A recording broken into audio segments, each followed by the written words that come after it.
Islam, Moab.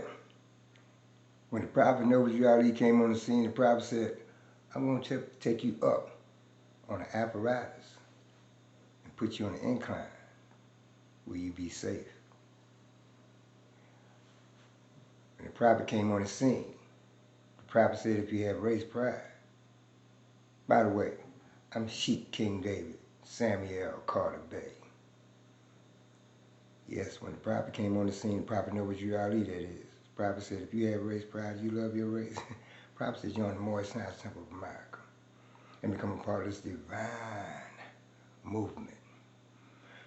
Then you had the power to redeem your race because you know who you are and your forefathers were.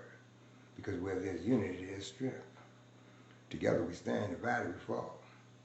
Our holy divine prophet Noble Ali said, come, good people, because I, the prophet, sent to redeem this nation from mental slavery, which you have now.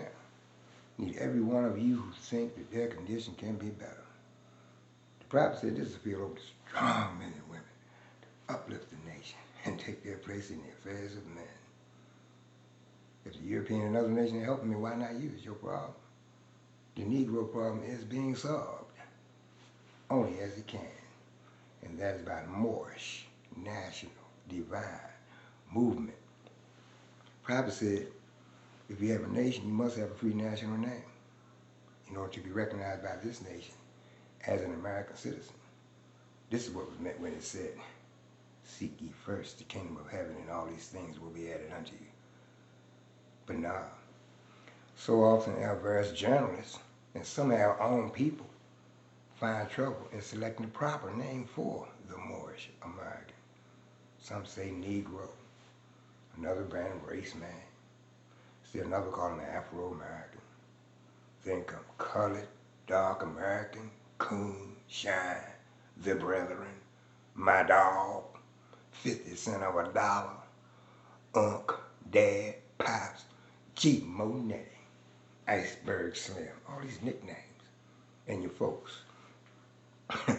It is indeed a hard matter to find something suitable for the various occasions where a title needs to be used. Is it that these people have no proper name? Did they have a national name and first brought to these shores in the early part of the 17th century? And if so, what was it? Did not the land from which they were forced to have a name? But now it appears a good idea for those whose duty it is to write for those various journals to find out what the national name of the forefathers of these people was. Also look into the history of the founders of civilization and see who they were and where they stood in the building of the present civilization. Prophet said probably 2 hours in an up-to-date library would serve to relieve strain on their mental levels. Now, when the occasion presents itself for a title for these people, the matter of the various names given to these 22 million people with all colors of every race of the globe was an act of European psychology. See, they gave him a name. Then they find something inferior to theirs. Inferior to theirs. White, they define as color purity. Black, they say, represents everything of evil. The Negro, as they were called in this nation, have no nation, to which he might look with pride. Their history starts with the close of civil war.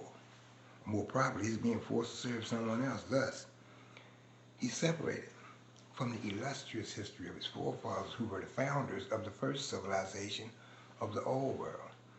The prophet said this matter should be looked into with a hope of correcting it. And the fallen sons and daughters of the Asiatic nations of North America needs to learn to love instead of hate and to know their higher self and lower self.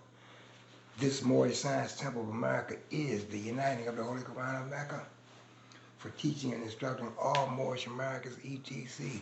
The key of civilization was and is in the hands of the Asiatic nations, the Moorish, who were the ancient Moabites and the founders of the holy city of Mecca. The Egyptians, who were the Hammatites, and were direct descendants of Mizraim.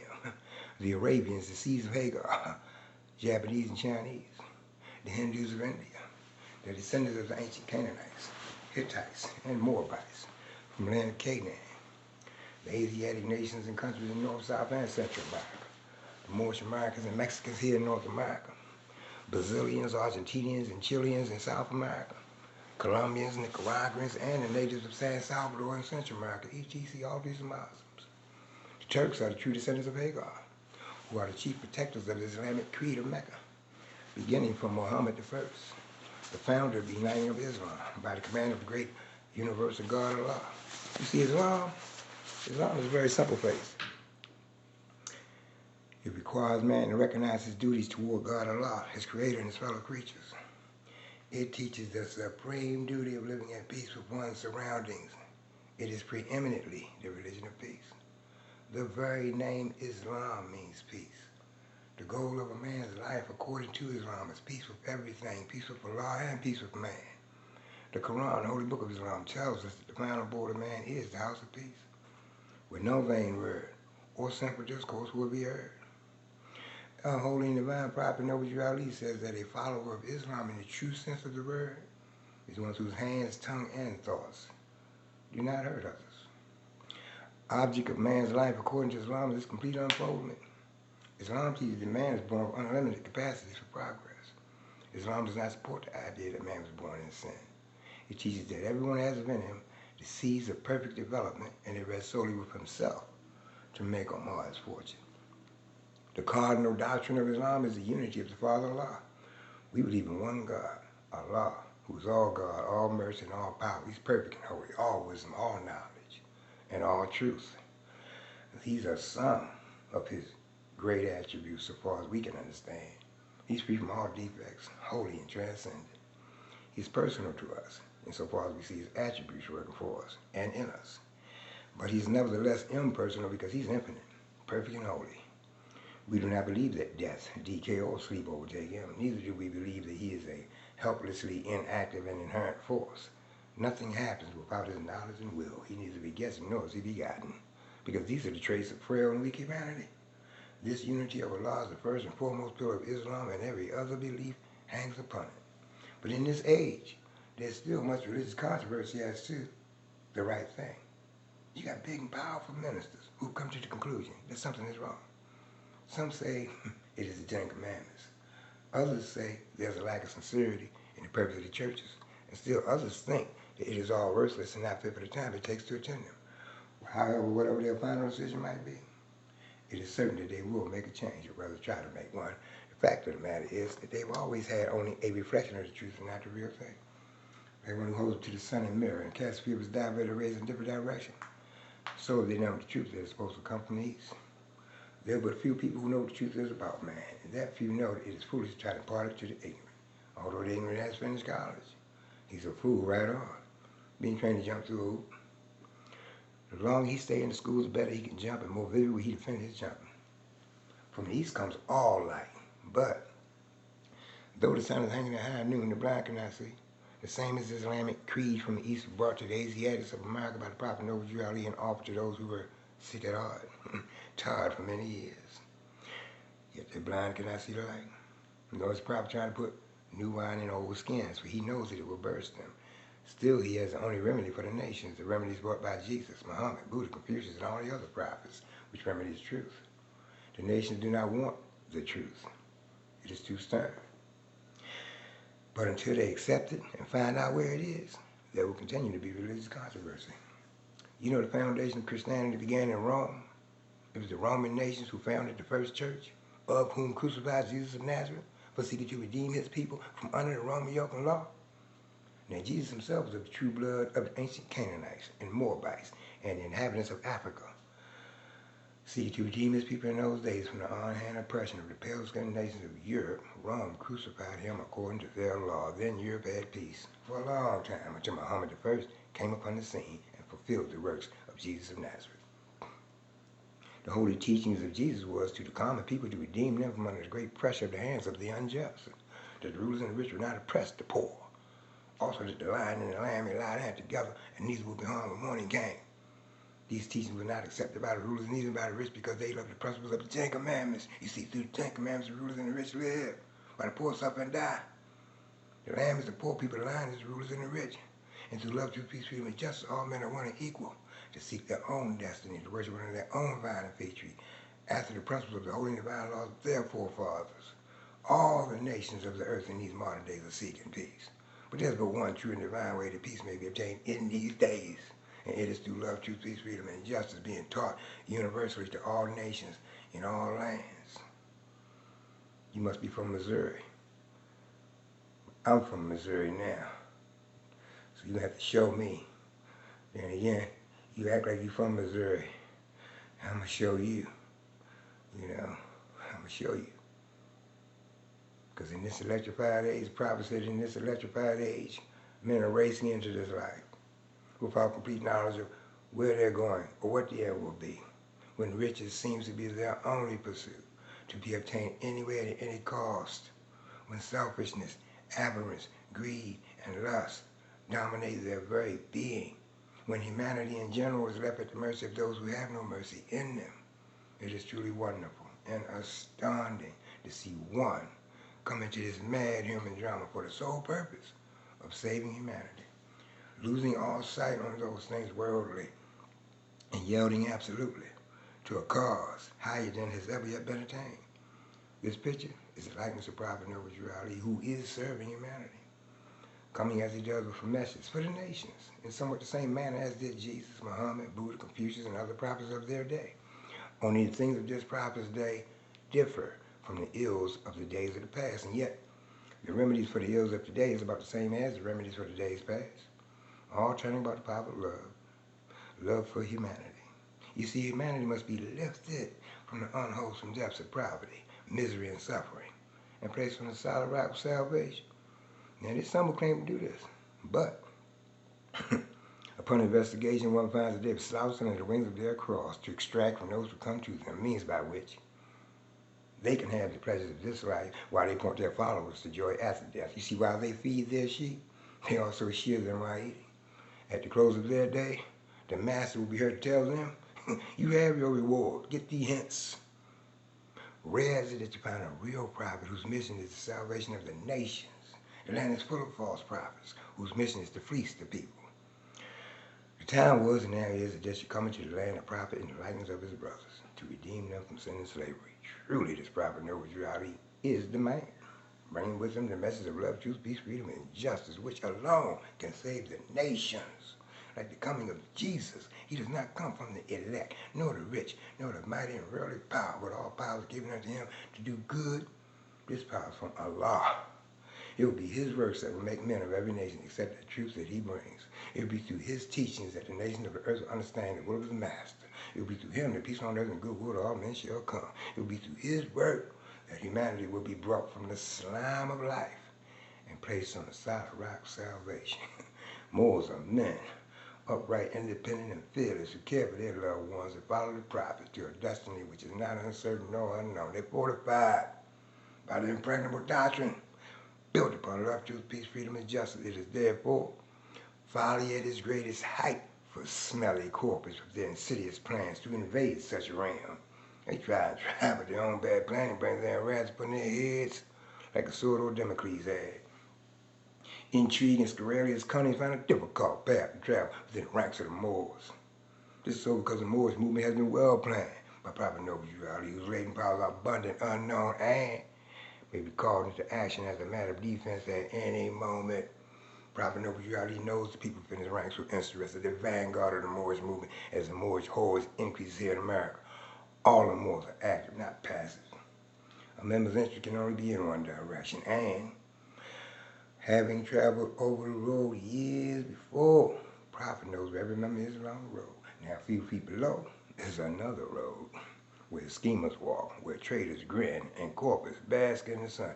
They think they're on the same road with true Moors, but the Moors are high above on a pinnacle where they might view the destructions as they fall for the last time, and their bones are bleaching the sultry midday sun. Hungry scavengers flying high catch scent, devour, and leave, crying out, "Give it them to, cast out the dead carcass." The Moors, high above, see these plotters, purveyors, the worst that exists, hurl themselves down by their own works as the hawks wait. I'm going to take you backwards through the most ancient of days, where masterminds can trace themselves, and thus they know time never was when man was not. If life for man at any time began, the time will come it would end. The thoughts of Allah cannot be circumscribed. No finite mind comprehends things infinite. All finite things are subject to change. All finite things will cease to be, because there was a time when they were not. The bodies and the souls of men are finite things, and they will change. Yes, from the finite point of view, the time will come when they will be no more. But man himself is not the body, nor the soul. He's a spirit and a part of Allah. Creative fate gave to man, to spirit man, a soul that he might function on the plane of soul. Gave him a body of flesh that he might function on the plane of things that are made manifest. But why? Why did creative fate give the spirit man a soul that he might function on the plane of soul?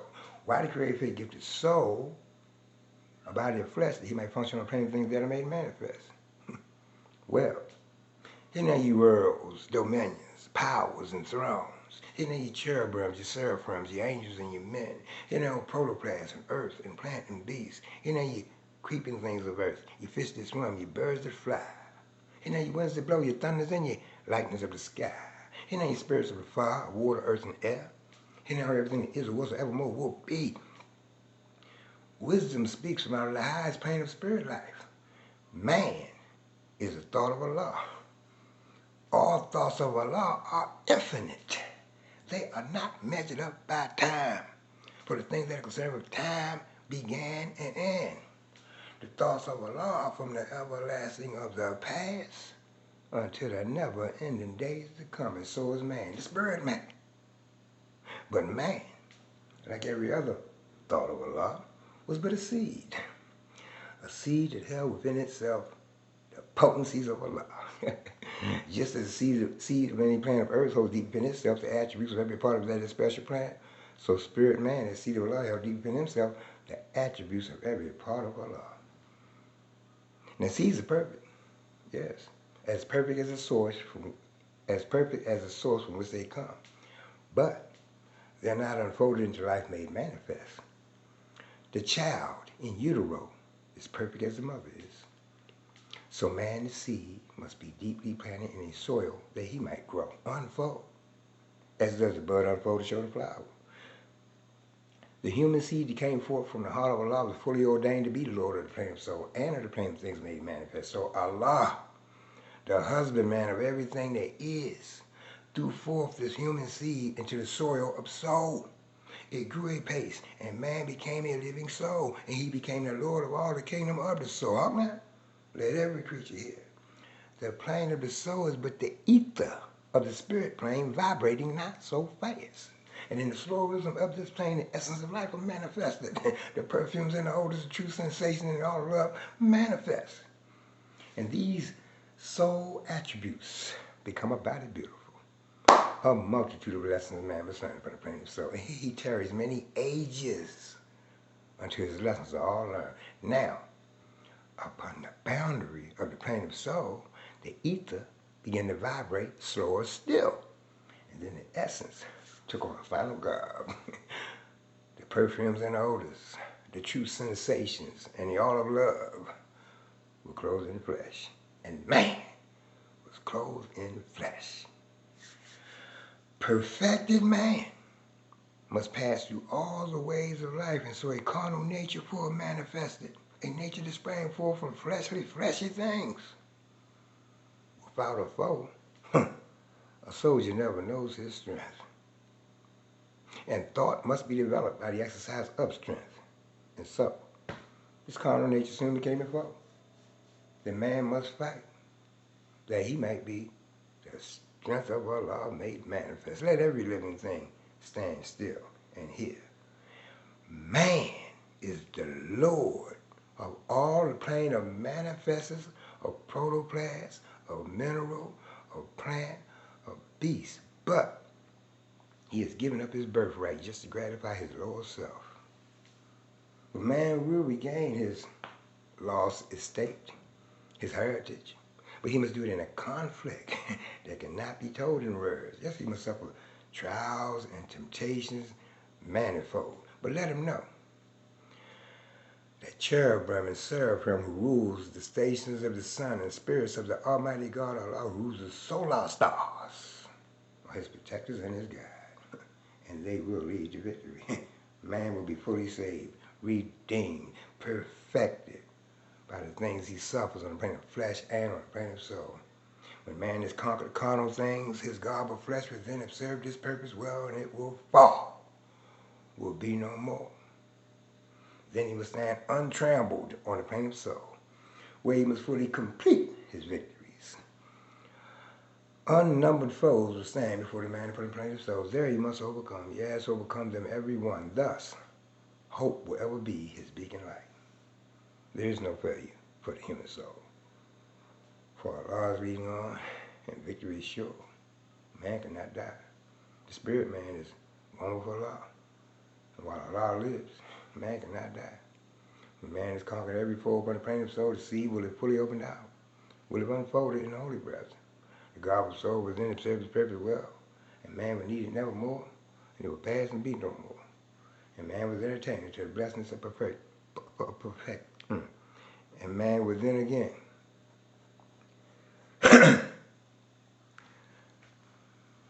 Time never was and man was not, because man was, is, and always will be a part of Allah.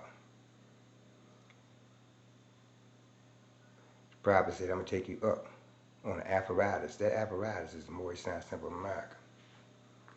And put you on an incline. That incline is that star in the crescent where you be safe. Islam, Islam, Islam, Islamism.